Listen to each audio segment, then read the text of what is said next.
Le projet de développement à la base des 145 territoires est arrivé à la phase de maturation et dans les jours qui viennent, le président de la République devra lancer officiellement les travaux. C'est ce qui ressort de la réunion que le chef de l'État Félix-Antoine Tshisekedi Tshilombo a présidée ce mercredi soir à la Cité de l'Union africaine. On prit part à cette rencontre le Premier ministre, des ministres sectoriels, le directeur du cabinet du chef de l'État, les directeurs de cabinet adjoints et les représentants des agences recrutées pour la matérialisation de ce grand projet. Ce soir, nous avons eu l'occasion d'écouter les différentes agences qui ont été recrutées pour ce faire, notamment le PNUD, le CFF et le BSECO, qui nous ont présenté les études qu'ils ont faites parce qu'il est question de construire des hôpitaux, des centres de santé, des bâtiments administratifs.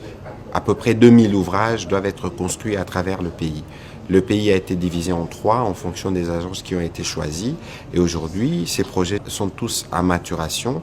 Et dans les jours qui viennent, le président de la République devrait lancer officiellement les travaux.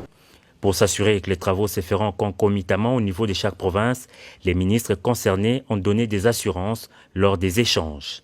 Il y a eu des interactions avec les différents membres du gouvernement parce qu'il est aussi question de s'assurer, par exemple, que les routes se font en même temps, que l'eau et l'électricité accompagnent les travaux qui vont se faire au niveau de chaque territoire de la République démocratique du Congo.